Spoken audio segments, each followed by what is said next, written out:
Kepikiranmu beli rumah subsidi? Ntar dulu, tahan-tahan. Lihat videonya sampai habis dulu.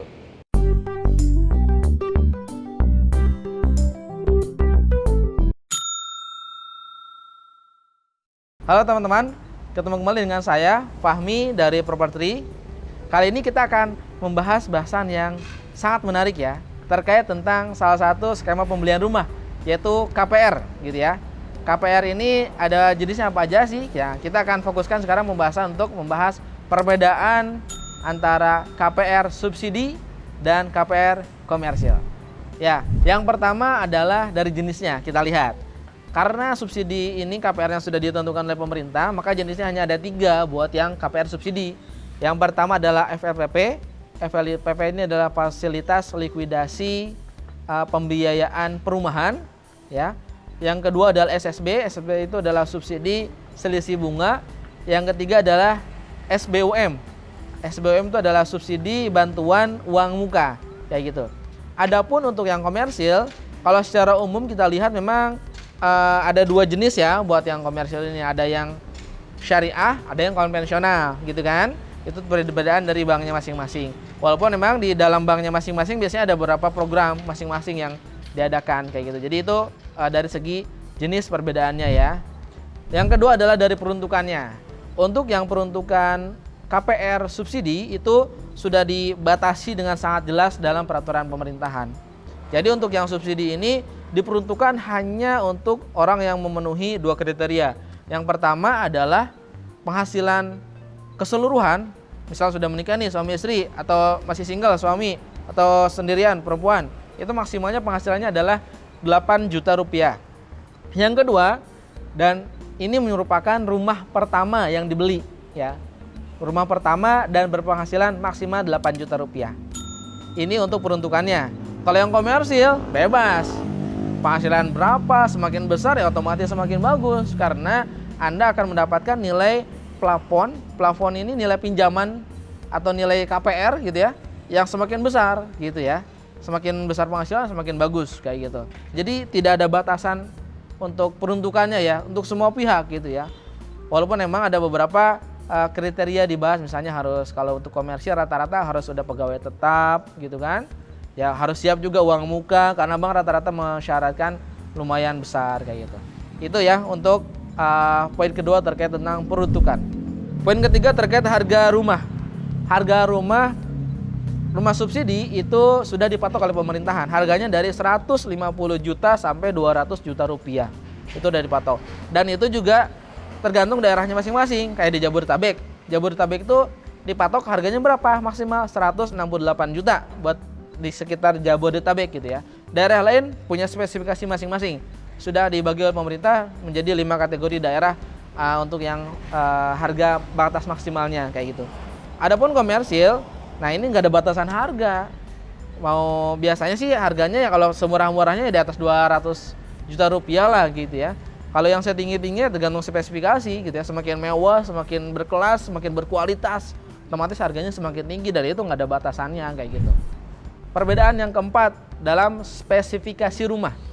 Nah, spesifikasi rumah ini untuk yang rumah subsidi dibatasi memang untuk luas tanahnya itu di 60 meter persegi gitu. Untuk daerah Jabodetabek khususnya ya. Kalau daerah lain mungkin bisa ada kenaikan kayak gitu. Tapi memang rata-rata di 60 meter persegi saja, dengan rumah luas bangunannya itu adalah dari 22 sampai ke 36. Adapun untuk yang komersil itu relatif tidak ada batasan. Tergantung dari peraturan daerah masing-masing ya. Jadi daerah-daerah itu kan mengatur juga tuh batas minimalnya berapa untuk rumah gitu kan. Itu diatur. Biasanya sih batas minimalnya aja yang ada buat komersil. Tapi kalau batas maksimalnya nggak ada ya terserah. Mau 1000 meter kayak gitu kan. Cuman masalahnya kan nanti ke harga. Dampaknya harganya lumayan lebih tinggi kayak gitu. Jadi kalau buat batasan harga itu tidak ada ya buat komersil, tergantung dari spesifikasi, lokasi gitu kan, dan kualitas rumahnya. Semakin tinggi juga bisa aja kayak gitu, otomatis semakin tinggi. Paling nanti di target pasarnya aja masuk atau enggak buat yang komersil. Nomor 5 adalah dari persyaratannya.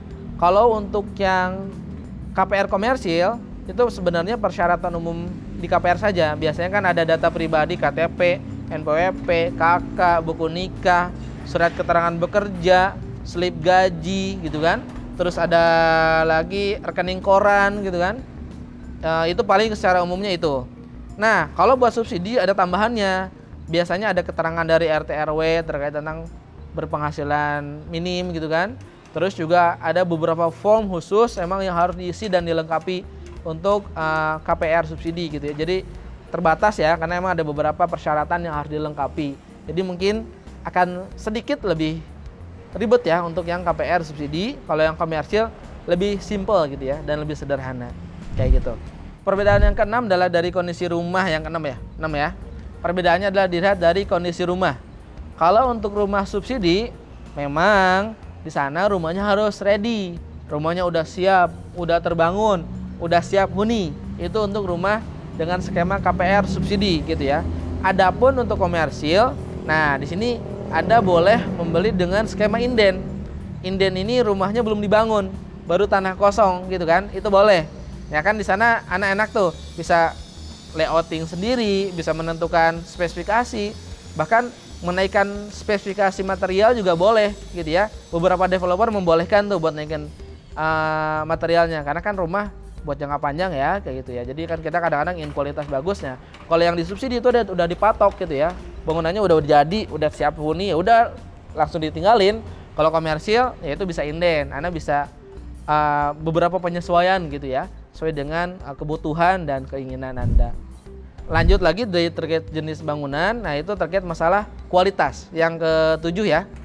Nah, yang ketujuh dari segi kualitas memang harus diakui untuk yang KPR subsidi ini rumahnya seadanya ya. Karena apa? Karena sudah dibatasi harga yang maksimal dari pemerintahan. Tadi kan 150 sampai 200.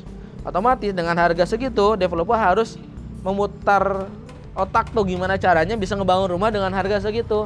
Buat beli tanah, pasos, fasilitas dan lain hal, otomatis dari segi kualitas bangunan memang seadanya. Bahasa saya seadanya. Bahkan di beberapa lokasi saya lihat ada yang cukup mengkhawatirkan gitu ya kalau dilihat dari kualitasnya. Adapun komersil gitu ya, komersil sebenarnya tidak ada batasan buat yang kualitas bangunannya, dan rata-rata sudah oke lah secara kualitas ya. Secara minimum sudah oke, bahkan beberapa developer ini menambahkan nilai di bangunannya gitu ya. Dalam segi arsitekturnya, kualitas bahannya, kualitas strukturnya, kualitas fondasinya gitu kan. Dan lain hal itu ditingkatkan sehingga memang diakui kalau secara kualitas akan jauh lebih baik di rumah komersil dibanding dengan rumah subsidi kayak gitu ya. Karena tadi balik lagi ke pembatasan harga ya, otomatis harus ada budget yang disesuaikan untuk pembangunan rumah. Komersil bisa semaksimal mungkin kayak gitu.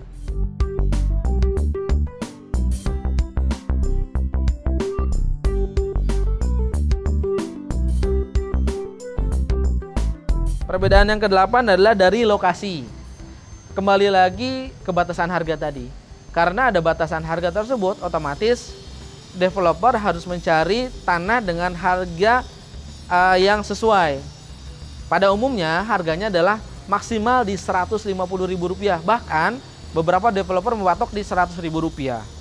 Otomatis untuk mendapatkan harga per meter seperti itu 100.000, apalagi di bawah 150, lokasinya pasti di daerah, di daerah pekampungan gitu kan. Nggak bisa di daerah-daerah ramai, di daerah-daerah kota gitu kan. Itu pasti tidak bisa, sehingga diakuin untuk lokasi-lokasi rumah subsidi itu rata-rata di pekampungan dan agak dalam. Berbeda dengan lokasi rumah komersil yang bahkan di kota-kota pasti ada, metropolitan pun bahkan ada gitu kan. Nah, di mana saja sih biasanya kalau di Jabodetabek ya untuk yang rumah-rumah subsidi itu ada, biasanya kalau di daerah Bogor misalnya ada di Cilengsi, ada di Jonggol, ada di Ciampea, di Dramaga, itu biasanya ada gitu kan. Kalau daerah kota-kota seperti Depok sepertinya masih jarang ya, masih jarang banget untuk rumah subsidi karena harganya relatif sudah cukup tinggi untuk daerah Depok gitu ya. Selain itu di daerah Bekasi juga banyak tuh, daerah Bekasi, Tambun dan lain-lain masih ada mungkin ya di daerah sana, Karawang dan lain-hal, ya itu masih banyak di daerah sana juga. Terus di daerah ke arah Banten juga banyak tuh, daerah Banten itu masih banyak perumahan-perumahan subsidi kayak gitu. Adapun di daerah kota ada atau enggak, bisa jadi ada gitu ya, bisa jadi ada, walaupun memang sangat-sangat terbatas sih dari jumlah, karena emang ya daerah kota yang harganya masih gitu kan sangat-sangat minim. Walaupun memang pemerintah sekarang mengakalinya dengan rumah rusun ya. Rumah rusun ini menjadi alternatif juga tuh, biar ada rumah subsidi di daerah kota itu biasanya pakai rumah rusun gitu. Bisa juga gitu. Walaupun memang secara umum balik lagi ke lokasi, komersil otomatis rata-rata di daerah strategis pun ada dan banyak. Kalau yang subsidi karena ada batasan, maka di daerah-daerah perkampungan sesuai dengan yang tadi saya sampaikan. Yang ke-9, dari segi bunga atau margin dan tenor. Nah, buat yang subsidi ini bunganya flat nih, bunganya flat di 5%. Itu enak banget. Makanya cicilannya kan ringan ya buat subsidi ya, paling 900.000 gitu ya. Maksimal banget di 1,2 juta rupiah lah gitu ya. Sangat minim lah buat yang subsidi, sangat kecil karena emang bunganya pun dibantu oleh pemerintah hanya 5% saja kayak gitu ya. Dan tenornya, nah ini tenornya tergantung program. Kalau FLPP yang tadi saya jelaskan di awal itu tenornya bisa maksimal di 20 tahun. SSB maksimal di 10 tahun. Kalau lewat otomatis sesuai dengan bunga. Satu lagi untuk yang SBUM ya. SBUM itu bantuan uang muka itu maksimalnya di 4 juta rupiah kayak gitu. Itu untuk yang tenor dan bunga gitu ya, atau margin. Nah, adapun yang di komersil itu masing-masing bervariatif. Kalau yang di konvensional, rate-nya memang beragam antara satu bank dengan bank yang lain kayak gitu ya.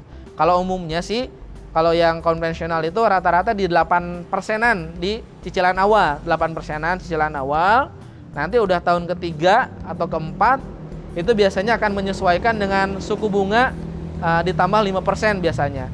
Akhirnya berapa persen kenanya? Biasanya 12-14%. Pada umumnya itu yang buat di konven. Kalau yang di syariah kembali lagi masing-masing bank beragam. Cuman memang saat ini sepengetahuan kami ada yang sedang promo posisinya gitu ya. Ada yang sekarang memberikan margin cuma 6 sekian persen. Tapi mereka kalau di syariah nggak mau bilang bunga tuh, bahasanya dalam margin. Marginnya itu adalah di 6%-an gitu ya. Walaupun skemanya floating nggak flat gitu. Ada yang flat mungkin rate-nya ya minimal di 9% sampai ke 12-14%. Tapi kalau floating bisa jadi mungkin 5 tahun pertama di 6%, udah itu ada peningkatan kayak gitu. Jadi untuk yang bunganya seperti itu. Untuk yang tenornya, nah tenornya di komersial ini ada bank yang sangat berani ya, bahkan bisa memberikan 25 tahun sampai 30 tahun itu udah ada yang berani gitu ya kalau di konvensional. Kalau yang di syariah, sepengetahuan kami itu maksimalnya di 20 tahun. Maksimalnya di 20 tahun gitu ya. Bahasan yang ke-10 adalah di biaya awal. Biaya awal ini apa saja? Ada uang muka, ada biaya notaris dan perintilannya, ada biaya pajak gitu ya. Nah, untuk yang subsidi ini emang sangat minim ya. Biaya uang mukanya bahkan ada yang developer bisa membuat skema tanpa ada uang muka gitu kan. Sangat minim banget gitu ya, sangat kecil banget. Jadi membantu banget buat dapat punya rumah. Dan juga dari pajaknya pun minim gitu ya. Diberikan subsidi juga oleh pemerintah. Jadi pajak penjual, pajak pembeli, bahkan PPN pun ditiadakan. Itu disubsidi semua. Adapun komersil di peraturan banknya itu memang diatur bahwa uang mukanya itu minimal di 10% kayak gitu ya. Dengan biaya yang secara umum ya. Biaya notaris kan biasanya sudah ditanggung sama developer ya. Adapun untuk biaya pajaknya akan kena pajak jual itu ditanggung developer. Pajak pembeli bisa jadi kena rate-nya kurang lebih sekitar 5%. Terus ada juga kalau di developer besar atau perumahan besar itu rata-rata kena PPN, rate-nya adalah sekitar 10% dari nilai transaksi kayak gitu. Jadi itu, dan memang kalau saya pribadi merekomendasikan sih buat yang komersil ya sebaiknya uang muka ya segede-gede mungkin ya, biar cicilannya juga semakin minim gitu kan, karena kan nilai marginnya lumayan tuh gitu ya, nilai marginnya lumayan akan pengaruh juga ke nilai cicilan kayak gitu ya. Kalau ada uang ya uang mukanya sebesar aja gitu ya buat yang komersil.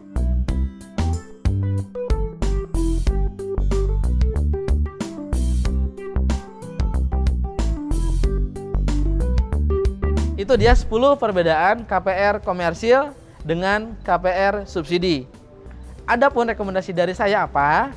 Nah, karena rumah ini menjadi hal yang jangka panjang sekali untuk kita tempati dengan keluarga kita tercinta, buat dengan istri kita gitu ke depannya, suami kita, dengan anak-anak kita, dengan cucu-cucu kita, maka rumah ini menjadi suatu hal esensial sekali dan sangat penting banget gitu ya, untuk kita pastikan kualitasnya, kenyamanannya gitu kan. Sehingga bagi saya pribadi memang sangat merekomendasikan Anda untuk mendapatkan kualitas. Otomatis KPR yang diambil harus dengan KPR komersil. Adapun sekarang misalnya nih, penghasilan saya belum besar, penghasilan saya masih minim. Bersabar dulu aja dengan nabung, uangnya ditabung, misalnya diinvestasikan di hal yang produktif juga bisa gitu kan, tabung diinvestasiin biar bertambah, bersiap-siap buat uang muka, sambil di sisi lain meningkatkan terus penghasilan gitu kan. Terus di sisi lain juga terus bekerja dengan baik, siapa tahu diangkat menjadi pegawai tetap gitu kan. Sebagai syarat komersil kan rata-rata pegawai tetap ya, kayak gitu. Jadi sabar dulu aja, kontrak dulu, kos-kosan dulu, nggak apa-apa gitu ya. Nanti pada saat penghasilan sudah dirasa cukup siap, dirasa sudah oke gitu ya, dengan uang muka juga sudah lumayan besar disiapkan, nah langsung beli rumah tuh, beli yang berkualitas, lokasinya yang strategis gitu ya, dengan legalitas yang aman, kayak gitu. Itu rekomendasi dari saya. Adapun bagi masyarakat yang mohon maaf dengan berpenghasilannya memang mohon maaf umurnya sudah lumayan, tapi penghasilannya tetap segitu, tetap dimaksimal di 8 juta, tidak apa-apa, jangan berkecil hati, karena memang KPR subsidi ini adalah solusi dari pemerintah untuk membantu Anda gitu ya di sana. Jadi gunakan aja skema itu, nggak apa-apa. Jadi kalau sudah yang berumur, penghasilannya memang sudah maksimal di 8 juta rupiah, ya tidak apa-apa, beli saja dengan skema KPR subsidi itu kayak gitu. Jadi tidak masalah.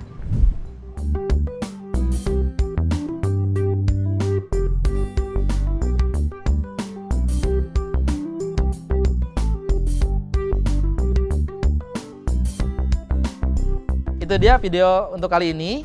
Bagi kalian yang ingin cari rumah bagus, strategis, dengan oke banget, dengan skema KPR komersil, dengan bank-bank yang cukup banyak, kalian bisa kunjungi perumahan kita di Alexandria Premier Cimanggis. Itu saja, jangan lupa like, comment, and subscribe channel ini. Mudah-mudahan bermanfaat buat kalian semua. Terima kasih.